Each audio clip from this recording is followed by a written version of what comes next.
প্রিয় শিক্ষার্থীবৃন্দ, কেমন আছো সবাই? আশা করছি যে যেখানে আছো সুস্থ আছো, ভালো আছো। আজ আমি পদার্থবিজ্ঞান দ্বিতীয় পত্রের ভৌত আলোক বিজ্ঞান অধ্যায় থেকে কিছু গুরুত্বপূর্ণ বিষয় তোমাদের সামনে উপস্থাপন করতে চাই।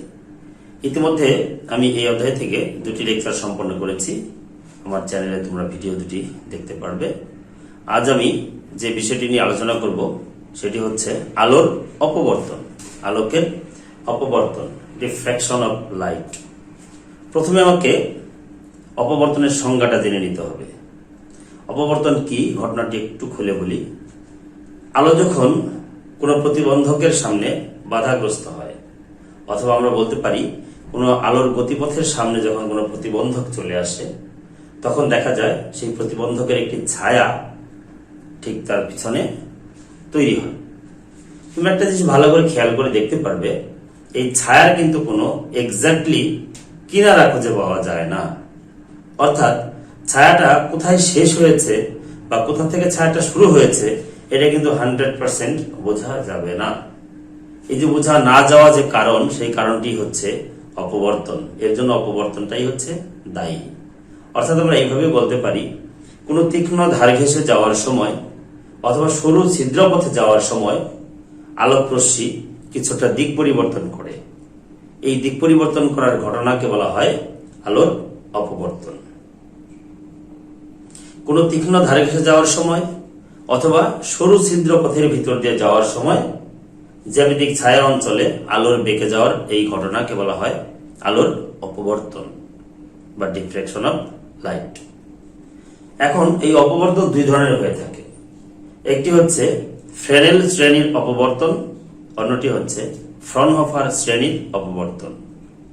প্রকারভেদ দুটি করা হয়েছে মূলত যে প্রতিবন্ধক বা সরু ছিদ্রপথ এর থেকে উৎস বা পর্দা এর যে দূরত্ব, সেই দূরত্বের উপর ভিত্তি করে কিন্তু এই ভাগ দুটি করা হয়েছে। ফ্রেনেল শ্রেণীর অপবর্তন হচ্ছে সেই অপবর্তন যেখানে প্রতিবন্ধক বা ছিদ্র হতে উৎস এবং পর্দা উভয়ই সসীম দূরত্বে অবস্থান করবে। এই ক্ষেত্রে যে অপবর্তন সৃষ্টি হয় তাকে বলি আমরা ফ্রেনেল শ্রেণীর অপবর্তন।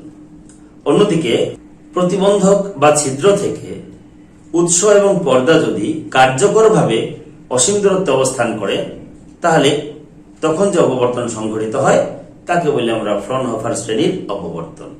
আমরা আসলে অপবর্তন বলতে এখানে মূলত ফ্রনহোফার শ্রেণীর অপবর্তনকেই বুঝব। এখানে একটি বিষয় বলে রাখা দরকার যে কার্যকরভাবে অসীম এই কথার মানেটা কি। এই কথার মানে হচ্ছে অসীম থেকে আলো যখন আমাদের পর্যন্ত আসে, তখন সেই গোলীয় আলোকটা কিন্তু অসীম দূরত্ব অতিক্রম করার পর সমতল তরঙ্গে পরিণত হয়ে যায়। অর্থাৎ আলোক রশ্মিগুলো তখন সমান্তরাল হয়ে যায়।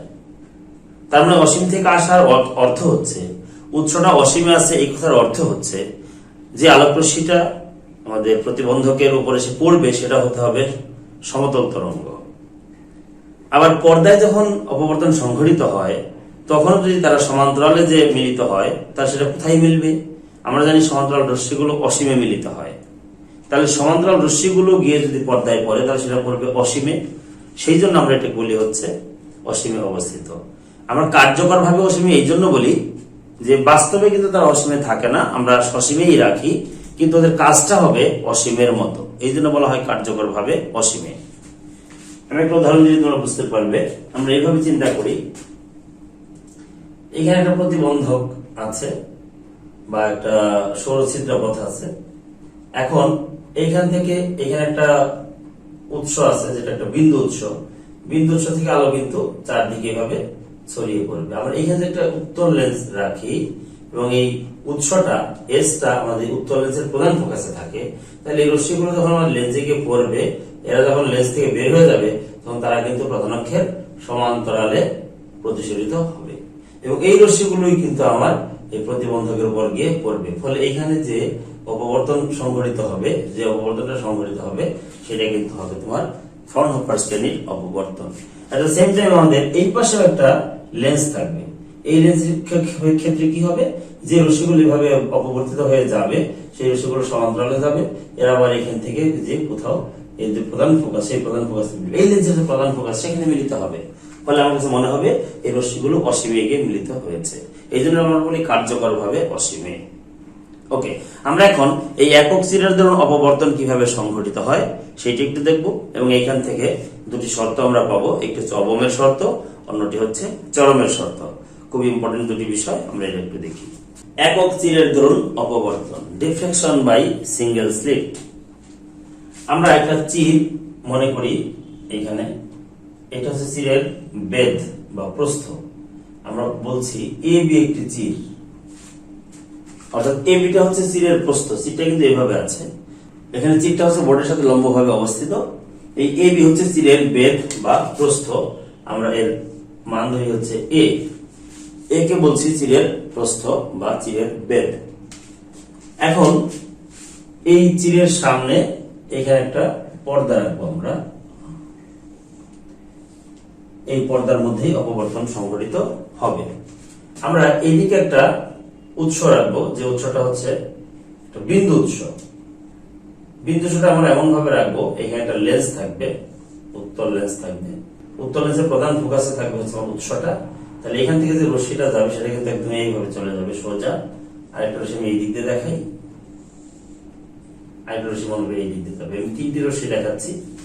তাহলে এরা যেহেতু এটা প্রধান ফোকাসে আছে, কিন্তু প্রধান ফোকাস থেকে যত রশ্মি উত্তল লেন্সে এসে পড়বে, প্রতিসরণের পর তারা কিন্তু প্রধান অক্ষের সমান্তরালে চলে যাবে, অর্থাৎ রশ্মিগুলো হয়ে যাবে পরস্পরের সমান্তরাল।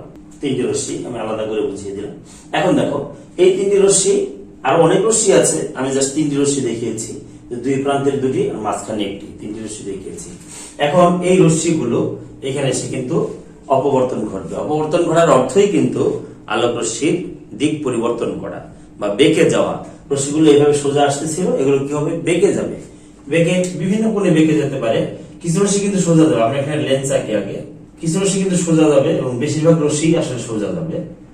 যেটা সোজা যাবে সেটা এরকম যাবে, যেগুলো সোজা যাবে এগুলো আমি আগে এঁকে নিচ্ছি। সোজাগুলো কোথায় মিলবে?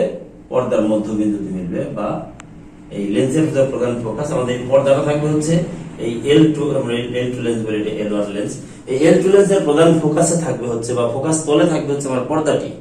পর্দাটি থাকবে L2 লেন্সের ফোকাস তলে। তার মানে এই পর্দার উপর সকল বিন্দুই কিন্তু এর ফোকাস বিন্দু বা গৌণ ফোকাস, প্রধান ফোকাস, গৌণ ফোকাস, এগুলো বলতে পারি আমরা। তো এই রশ্মিগুলো দেখা গেল কি এখানে সেইভাবে মিলিত হলো, তিনটি রশ্মি মিলিত হলো, এবং বেশিরভাগ রশ্মি সোজা যাবে। ফলে পর্দার মধ্যবিন্দু, আমরা এম বলি, এই এম বিন্দু হবে সবচেয়ে বেশি উজ্জ্বল বিন্দু, এবং এই বিন্দুকে বলা হয় মুখ্য চরম বিন্দু, প্রিন্সিপাল ম্যাক্সিমা। প্রিন্সিপাল ম্যাক্সিমাম বলা হয় এটাকে। ওকে, এবার মনে করি আমি যে কিছু রশ্মি এভাবে থিটা কোণে বেঁকে গিয়েছে, কিছু রশ্মি থিটা কোণে বেঁকে গিয়েছে। এরা কিন্তু নিজেরা পরস্পর সমান্তরাল, এরা নিজেরা পরস্পর সমান্তরাল, কিন্তু এরা থিটা কোণে বেঁকে গিয়েছে। খেয়াল করে, এটা থিটা কোণে বেঁকে গিয়েছে, এটা থিটা কোণ, প্রত্যেকে থিটা কোণে বেঁকে গিয়েছে। তাহলে এই রশ্মিগুলো কোথায় মিলবে? আমরা জানি কোন লেন্সের উপর যখন কতগুলো সমান্তরাল রশ্মি আপতিত হয়, তারা যদি প্রধান অক্ষের সমান্তরালে আপতিত হয়, তাহলে প্রতিসরণের পর তারা প্রধান ফোকাসে মিলিত হয়। বাট রশ্মিগুলো যদি প্রধান অক্ষের সাথে তির্যক ভাবে আপতিত হয়, তাহলে তারা প্রধান ফোকাসে না মিলে ফোকাস তলের কোন একটি বিন্দুতে মিলিত হয়। যেহেতু আমার এই পর্দাটি রয়েছে ফোকাস তলে, অতএব পর্দার উপরে কোনো না কোনো বিন্দুতে তারা মিলিত হবে।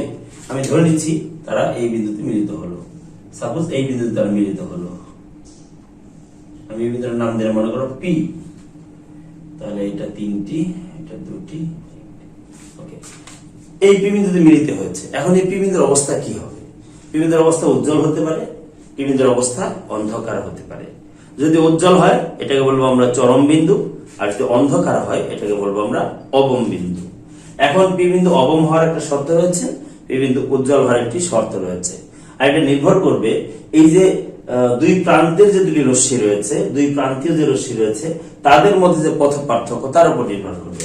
অর্থাৎ এই রশ্মিটি আর এই রশ্মিটি, এই দুটি রশ্মির মধ্যে যে পথ পার্থক্য তার উপর নির্ভর করে আমরা বলতে পারবো ওই পি বিন্দুটা উজ্জ্বল হবে নাকি অবম হবে। ওকে, পথ পার্থক্য পাবো কিভাবে? আমরা যদি এই বিন্দু থেকে এই রশ্মির উপর একটা লম্ব টানি, এইটা মনে করি আমরা এইটি একটা লম্ব টেনেছি, তাহলে এই বিটি হবে এই দুটি প্রান্তীয় রশ্মির মধ্যে পথ পার্থক্য। আমরা যদি এটাকে যোগ করে দেই, যেটা আমাদের বলছি হচ্ছে চিরের প্রস্থ বা চিরের বেধ, যেটাকে আমরা এ বলেছি, এটাকে এ বলেছি কিন্তু, তাহলে এটা যোগ করে দেয়, এটা কিন্তু এ বি ডি একটি সমকোণী ত্রিভুজ, এটা লম্ব হয়ে গেছি, তাহলে সমকোণী ত্রিভুজ। তাহলে এই সমকোণী ত্রিভুজ থেকে আমি লিখতে পারি, এটা যদি থিটা হয়, এটা কিন্তু আমার থিটা হবে, এটাও আমার থিটা হবে। ওকে, তাহলে আমি লিখতে পারি সাইন থিটা সমান হচ্ছে বিডি, দ্যাট ইজ লম্ব, বাই অতিভুজ, দ্যাট ইজ এবি, অর্থাৎ বিডি বাই হচ্ছে এবি মানে এ, দ্যাট মিন্স হচ্ছে বিডি ইজ ইকুয়াল টু হচ্ছে a sine theta. BD is equal to কি হচ্ছে a sine theta, BD is equal to a sine theta. এখন BD কিন্তু আমার পথ পার্থক্য, আমি লিখব তো delta, delta is equal to a sine theta. Okay, তাহলে দেখা যাচ্ছে যে রশ্মিগুলো আমার এই চিরের ভিতর দিয়ে, একক চিরের ভিতর দিয়ে যে অপবর্তন ঘটাচ্ছে, তাদের যে দুই প্রান্তের দুটি রশ্মি রয়েছে, তাদের মধ্যে পথ পার্থক্য হচ্ছে এ সাইন থিটা। অবমের শর্ত হচ্ছে এই a sine theta this is equal to হতে হবে n lambda, a sine theta equal to হবে এন ল্যামডা, এটি হচ্ছে অবমের শর্ত। এখানে তোমাকে মনে রাখতে হবে থিটাটা হচ্ছে অপবর্তন কোণ, রশ্মিগুলো যে কোণে অপবর্তিত হয়, রশ্মিগুলো যে কোণে অপবর্তিত হলো বা বেঁকে গেল, সেই কোণটাই কিন্তু থিটা। আর এ হচ্ছে চিরের বেধ, এন হচ্ছে কি ক্রমসংখ্যা, কিসের ক্রমসংখ্যা, যেটা কততম অবম বিন্দু, বিন্দু যদি অবম হয়, এটা কততম অবম বিন্দু, যদি তৃতীয় অবম বিন্দু হয় তাহলে এর মান হবে 3, যদি প্রথম অবম বিন্দু হয় এর মান হবে 1, জাস্ট লাইক দিস। তাহলে এটা গেল একটা শর্ত। আর একটা হচ্ছে চরমের শর্ত, চরমের শর্ত, এটাকে বলি আমরা a sin theta equal to twice n plus 1 into lambda by 2। একটু খেয়াল করে দেখো, একটু মনে করে দেখো, তোমরা যদি ব্যতিচারটা পড়ে থাকো বা ব্যতিচারের লেকচারটা আমরা দেখে থাকো, তাহলে তোমরা বুঝতে পারবে যে ব্যতিচারের ক্ষেত্রে যেটাকে বলছিলাম আমরা গঠনমূলক ব্যতিচার, এই কিন্তু সেক্ষেত্রে অবমের শর্ত, অর্থাৎ গঠনমূলক ব্যতিচারের যে শর্ত ছিল বা উজ্জ্বলতার যে শর্ত ছিল, এখন কিন্তু সেটা অন্ধকারের শর্ত হয়ে গেছে। আর ওইখানে যেটা অন্ধকারের শর্ত ছিল, এটা হয়ে গেছে এখন উজ্জ্বলের শর্ত। তো এই হচ্ছে বিষয় অপবর্তন, একক স্থিরের জন্য অপবর্তন আর ব্যতিচারের মধ্যে কিন্তু এটা একটা গুরুত্বপূর্ণ পার্থক্য, সমীকরণগুলো মনে রাখার জন্য। আশা করি বিষয়টি তোমরা বুঝতে পেরেছ। তাহলে এই দুটি শর্ত আমরা মনে রাখবো অবমের ক্ষেত্রে a sine theta equal n lambda, এবং চরমের ক্ষেত্রে a sine theta equal to 2n plus 1 into lambda by 2। অপবর্তনের ক্ষেত্রে আরেকটি গুরুত্বপূর্ণ বিষয় রয়েছে, যেটি হচ্ছে গ্রেটিং পাথ এবং গ্রেটিং পাথের সাহায্যে অপবর্তন। আমরা সেই বিষয়টা এখন আলোচনা করতে যাচ্ছি। গ্রেটিং পাথটা কি আমরা আগে একটু জেনে নিই। গ্রেটিং পাথ হচ্ছে কতগুলো সমপ্রস্থের চিরকে যদি আমরা সমদূরত্বে স্থাপন করে একটি পাথ তৈরি করি, তাহলে সেটি হয়ে যাবে একটি গ্রেটিং পাথ। এখন আমরা জানি যে চিরগুলো খুবই সূক্ষ্ম হয়, খুবই সরু ছিদ্র হয়, সেগুলোকে কিন্তু পর পর সাজিয়ে, সমান্তরালে সাজিয়ে মানে গ্রেটিং পাথ তৈরি করা মোটামুটি অসম্ভবই প্রায়। এটা তৈরি করা হয় আসলে একটা কাঁচ পাত নেওয়া হয়, আমি তৈরি প্রক্রিয়াটা একটু বলে দিই। একটা কাঁচ, স্বচ্ছ কাঁচের পাত নেওয়া হয়, পাতলা স্বচ্ছ কাঁচের পাত নেওয়া হয়। তোমরা জানো কাঁচ কাটার জন্য হীরা ব্যবহার করা হয়। তো হীরার সূক্ষ্ম ধার দিয়ে এই পাতের মধ্যে অনেকগুলো দাগ দেওয়া হয়, অনেকগুলো দাগ দেওয়া হয়। আমি এখানে কতগুলো দাগ দিচ্ছি, আমার কলমের দাগটা দাগ না, আমি আগে দাগগুলো দিয়ে নিই, তারপর তোমাদের আমি দেখাচ্ছি। এইটা মনে করে একটা দাগ দিয়েছি আমি, এটা একটা দাগ, এটা একটা দাগ, এইটা একটা দাগ, এইটা একটা দাগ, এবং এইটা একটা দাগ। এবং কি দেখা যাচ্ছে খেয়াল করো, এইটা একটা দাগ, এটা একটা দাগ, এটা একটা দাগ, এটা একটা দাগ, আর দুই দাগের মাঝখানে যে সাদা দেখছে এগুলো হচ্ছে ফাঁকা। কাঁচের উপর যখন কোনো দাগ পড়ে, কাঁচের ওই অংশটা কিন্তু অস্বচ্ছ হয়, অর্থাৎ ওর ভিতরে আলো যেতেও পারবে না, আলোর প্রতিফলন ঘটে না, আলোর প্রতিফলন ঘটে না, প্রতিসরণ ঘটে না, কাজে ওইটা হয়ে যাবে কি অস্বচ্ছ, দ্যাট মিন্স প্রতিবন্ধক। আর দুই দাগের মাঝখানে যে ফাঁকা জায়গাটা দেখতে পাচ্ছ, এগুলো কিন্তু চিরের মতো কাজ করবে, এগুলো কিন্তু চিরের মতো কাজ করবে। এবং এই দাগগুলো আর এই চিরগুলো খুবই কাছাকাছি, এদের প্রস্থ খুবই কম হয়, আলোর তরঙ্গ দৈর্ঘ্যের প্রায় কাছাকাছি হয়। এবং এদের মান কেমন হবে তোমরা বুঝতে পারবে যদি একটু উদাহরণ দিই। সেটি হচ্ছে প্রতি সেন্টিমিটার গ্রেটিং পাতের মধ্যে মানে 8 থেকে 10,000টা দাগ থাকতে পারে, 8 থেকে 10,000, 8,000 থেকে 10,000 দাগ থাকতে পারে 1 সেন্টিমিটার গ্রেটিং পাতের মধ্যে। তো বুঝতেই পারছো দাগগুলো কত সূক্ষ্ম, কত চিকন, কিন্তু আমি মোটা করে দেখেছি তোমাদের বোঝার সুবিধার জন্য। এবার গ্রেডিং ধ্রুবক বলে একটা ব্যাপার রয়েছে, সেটা তোমাদের এখান থেকে জানতে হবে। গ্রেডিং ধ্রুবক আমরা যদি একটু সহজে বলি, যে আমরা মনে করি যে একটি তীরের প্রস্থ হচ্ছে এ, একটি তীরের প্রস্থকে বললাম আমরা স্মল এ, আর একটি দাগের প্রস্থকে বললাম হচ্ছে স্মল বি। একটি তীরের প্রস্থ স্মল এ আর একটি দাগের প্রস্থ হচ্ছে স্মল বি। এখন এই এ আর বি দুটি মিলে এটা হয়ে যাবে, অর্থাৎ একটা তীর আর একটা দাগ, দুটি প্রস্থের যোগফল যে রাশিটি হবে সেটি হচ্ছে a প্লাস বি। এটিকে বলা হয় গ্রেডিং ধ্রুবক। অর্থাৎ একটা নির্দিষ্ট গ্রেডিং এর জন্য প্রতিটি তীরের প্রস্থ সমান এবং প্রতিটি দাগের প্রস্থ সমান। ফলে এই তীরের প্রস্থ এবং দাগের প্রস্থ দুটির যোগফল যে রাশিটি হবে সেটি হবে একটা কনস্ট্যান্ট বা ধ্রুবক। এই জন্য এইটাকে বলা হয় গ্রেডিং ধ্রুবক। আমরা গ্রেডিং ধ্রুবককে সাধারণত প্রকাশ করি হচ্ছে ডি দিয়ে, তাহলে ডি ইজ ইকুয়াল টু লেখা যায় এ প্লাস বি। এই ডি কে বলি আমরা গ্রেডিং ধ্রুবক। আরেকটি বিষয় এখানে রয়েছে, সেটি হচ্ছে প্রতি একক দৈর্ঘ্যে দাগের সংখ্যা বা প্রতি একক দৈর্ঘ্যে তীরের সংখ্যা এন, ক্যাপিটাল এন বলে একটা ব্যাপার থাকে। এন কে বলি আমরা একক দৈর্ঘ্যে দাগের সংখ্যা অথবা তীরের সংখ্যা, একই হবে, কারণ যে কটা দাগ থাকবে ওই কটাই তীর থাকবে। 5000 দাগ থাকলে 5000টাই তীর থাকবে, 10000 দাগ থাকলে 10000টাই তীর থাকবে। এই এন এর সাথে ডি এর একটি সম্পর্ক রয়েছে, সেটা আমরা একটু বের করতে চাই। এখানে খেয়াল করো, আমাদের গ্রেডিং ধ্রুবক হচ্ছে a প্লাস বি অথবা ডি। এই ডি এর মধ্যে কয়টি দাগ আছে, ডি দৈর্ঘ্যের মধ্যে কয়টি দাগ আছে খেয়াল করো। এখানে আমার ডি দৈর্ঘ্য হচ্ছে এইটুকু, তাই এর মধ্যে দাগ আছে একটি, তীর আছে একটি। যেহেতু আমি দাগের কথা বলেছি একটি বলতে হবে, তাহলে আমি লিখতে পারি যে ডি দৈর্ঘ্যে দাগের সংখ্যা একটি, দ্যাট ইজ 1 দৈর্ঘ্যে বা একক দৈর্ঘ্যে দাগের সংখ্যা হবে 1 বাই ডি এতটি। এটা কিন্তু একক দৈর্ঘ্যে দাগের সংখ্যা, আর এটাকে বলছি আমরা একক দৈর্ঘ্যে দাগের সংখ্যা। তবে এটাই হবে হচ্ছে এন। তাহলে আমরা কি লিখতে পারি, আমরা লিখতে পারি n is equal to 1 by d বা n is equal to 1 by a plus b. এটাই হচ্ছে তোমার গ্রেডিং ধ্রুবকের সাথে একক দৈর্ঘ্যে দাগের সংখ্যার সম্পর্ক। মনে রাখবে, এটা তোমরা কাজে লাগবে। তো যাই হোক, এটা ছিল আমাদের গ্রেডিং পাতের বিষয়। গ্রেডিং পাতের সাহায্যে কিভাবে অপবর্তন ঘটে সেটা আমরা একটু দেখতে চাই। তার আগে আরেকটি কথা তোমাদের আমি বলতে চাই, সেটি হচ্ছে যে অনুরূপ বিন্দু বলে একটা ব্যাপার থাকে গ্রেডিং পাতের ক্ষেত্রে, একটা নতুন শব্দ অনুরূপ বিন্দু। অনুরূপ বিন্দু, সিমিলার পয়েন্ট, এর বিষয়টা কি? এর বিষয়টা হচ্ছে ওই গ্রেডিং ধ্রুবকের সমান দূরত্বে, গ্রেডিং যে ধ্রুবক রয়েছে d, that is a plus b, এই গ্রেডিং ধ্রুবকের সমান দূরত্বে অবস্থিত যে কোনো দুটি বিন্দুকে বলা হবে অনুরূপ বিন্দু। অর্থাৎ আমি যদি বলি যে এই বিন্দুর নাম দিলাম মনে এ, এটা মনে করো বি, এটা সি, এটা হচ্ছে ডি, এটা হচ্ছে ই, আমি নাম দিলাম। তাহলে দেখো এ থেকে সি এদের মধ্যে দূরত্ব কিন্তু ডি, তার মানে এই এ বিন্দু আর সি বিন্দু এদেরকে বলবো আমরা অনুরূপ বিন্দু। অনুরূপ বিন্দু। আবার বি বিন্দু ডি বিন্দু এইরাও কিন্তু একই দূরত্বে ডি দূরত্বে অবস্থিত, তাহলে এদেরকে বলবো আমরা অনুরূপ বিন্দু। আবার সি বিন্দু ই বিন্দু এরাও কিন্তু একই দূরত্বে অবস্থিত, এদেরকে বলবো আমরা অনুরূপ বিন্দু। অর্থাৎ সোজা কথা, ডি দূরত্বে অবস্থিত যে কোনো দুটি বিন্দুকে বলা হবে অনুরূপ বিন্দু। এবার আমরা দেখি গ্রেডিং দ্বারা অপবর্তন কিভাবে সংঘটিত হয়।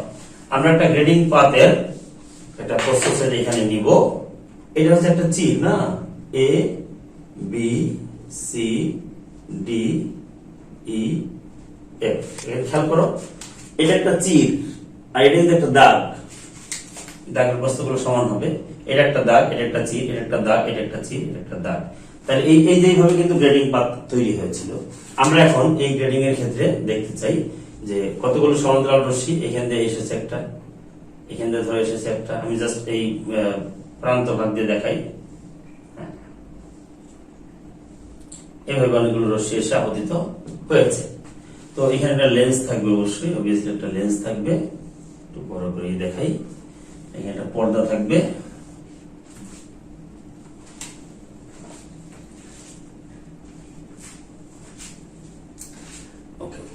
এবার কি হবে, এখন অনুরূপ বিন্দু কোথায়?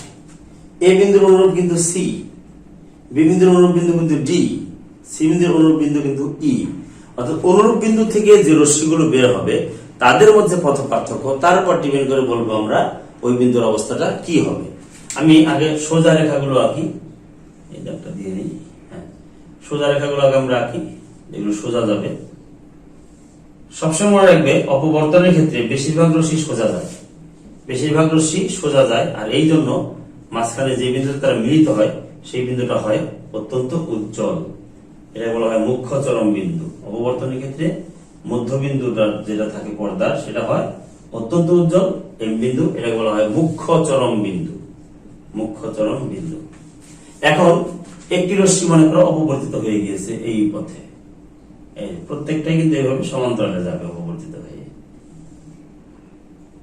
প্রতিটি বিন্দু থেকে এইভাবে সমান্তরালে যাবে। তাহলে এরাও কিন্তু মিলিত হবে, যেহেতু রশ্মিগুলো নিজেরা সমান্তরাল বাট তারা প্রধান অক্ষের সমান্তরাল নয়, ফলে তারা পর্দার মধ্যবিন্দুতে না মিলে গৌণ ফোকাসে মিলবে। কারণ পর্দার অন্য যে কোনো একটা বিন্দুতে তারা মিলিত হবে। ধরো এই বিন্দুতে তারা মিলবে, আমি আঁকি আমার সুবিধা মতো। এই ধরো এই বিন্দুতে মিলিত হলো, মনে করো এই বিন্দুতে মিলিত হলো, দ্যাট ইজ পি বিন্দু। এই যে পি বিন্দুতে মিলিত হলো, এখন এই পি বিন্দুর অবস্থা কি হবে? পি বিন্দু উজ্জ্বল হতে পারে, পি বিন্দু অন্ধকার হতে পারে। উজ্জ্বল হলে আমরা বলবো সেটা চরম বিন্দু, আর অন্ধকার হলে বলবো অবম বিন্দু। অপবর্তনের ক্ষেত্রে অবম এবং চরম বলা হয়। এখন এই পি বিন্দু, এই শর্তটা নির্ভর করবে কিসের উপর? আমি বলেছি যে এই শর্তটা আসবে হচ্ছে অনুরূপ বিন্দু থেকে নিশ্চিত যে দুটি তরঙ্গ তাদের মধ্যে যে পথ পার্থক্য তার উপর ভিত্তি করে আমরা বলবো কেমন হবে। যেমন ধরো যে এই বিন্দুর অনুরূপ হচ্ছে সি, অথবা বি বিন্দুর অনুরূপ হচ্ছে ডি। আমরা এদের মধ্যে নেব। আচ্ছা, বি আর ডি এর মধ্যে যদি আমরা নেই, তাহলে বি থেকে আমাদের এটার উপর লম্ব আঁকতে হবে। আঁকলে মনে করো এটা নাম দিলাম আমরা জি, তাহলে যে ডি জি এইটুকু কিন্তু আমার পথ পার্থক্য। এই ডি জি আমার পথ পার্থক্য, D G this is equal হচ্ছে তোমার ডেল্টা। এটা কিন্তু পথ পার্থক্য, এটা মানে পথ পার্থক্য। ওকে, এবার আমি যদি এটা একটা সমকোণী ত্রিভুজ, যেহেতু এই যে থিটা কোণ অপবর্তন ঘটেছে, তাহলে এটাও কিন্তু আমার থিটা হবে। এটা যদি থিটা হয় তাহলে আমি কি লিখতে পারি? আমি লিখতে পারি সাইন থিটা সমান হচ্ছে ডিজি বাই হচ্ছে বিডি। ওকে, ডিজি মানে হচ্ছে আমার ডেল্টা, আর বিডি মানে কিন্তু খেয়াল করো বিডি কে, এটা হচ্ছে দাগের প্রস্থ, দ্যাট ইজ স্মল বি। এটা হচ্ছে তীরের প্রস্থ, এটা স্মল এ। তার মানে a plus b, that is grating ধ্রুবক ডি। আমি একবার ডি লিখে দিই। সুতরাং আমি লিখতে পারি ডেল্টা ইজ ইকুয়াল টু হচ্ছে d sine theta. Delta is equal to হচ্ছে কি? D sine theta. তাহলে গ্রেডিং এর ক্ষেত্রে আমরা দেখলাম ওই যে অনুরূপ বিন্দু থেকে যে দুটি রশ্মি নিশ্চিত হচ্ছে তাদের মধ্যে পথ পার্থক্য ডেল্টা ইকুয়াল টু হবে ডি সাইন থিটা। এখন এই ডি সাইন থিটার মান কেমন হবে তার উপর ভিত্তি করে আমরা বলতে পারবো পি বিন্দুটা উজ্জ্বল হবে নাকি অন্ধকার হবে, অবম হবে নাকি চরম হবে। এটা হচ্ছে আবার আমরা একক সিরিয়াল দূরত্ব যে অপবর্তন শিখেছি ঠিক তার উল্টা হবে। এখন এই ক্ষেত্রে আমরা বলবো অবমের শর্ত। অবমের শর্ত যদি বলি তাহলে হবে সেটা এরকম যে d sine theta equal to 2n+1 into lambda by 2। এবং চরমের শর্ত হবে একক সিরিয়াল দূরত্ব যেটা ছিল অবমের শর্ত, তার মানে এটা হবে ডি সাইন থিটা ইকুয়াল হবে n ল্যামডা। তো আমাদের গ্রেডিং দ্বারা অপবর্তনের ক্ষেত্রে আমাদের অবমের শর্তটা খুব একটা কাজে লাগবে না, আমাদের এই চরমের শর্তটাই বেশি কাজে লাগবে। এটা ভালো করে মনে রাখবে তোমরা। তো এটাই ছিল আমাদের আজকের অপবর্তন সম্পর্কিত কথাবার্তা। আশা করি বিষয়গুলো তোমরা ভালোভাবে বুঝতে পেরেছো। যদি কারো কোথাও কোনো সমস্যা থেকে থাকে আমাকে কমেন্টসে বলবে, আমি সেগুলো তোমাদের সলভ করার চেষ্টা করব। আর এর উপর কিছু সমস্যা নিয়ে আমরা নেক্সট দিন এই অধ্যায়ের উপর দু একটা উদ্দীপক নিয়ে আলোচনা করব। তো সেই পর্যন্ত সবাই ভালো থাকো, সুস্থ থাকো। আল্লাহ হাফেজ।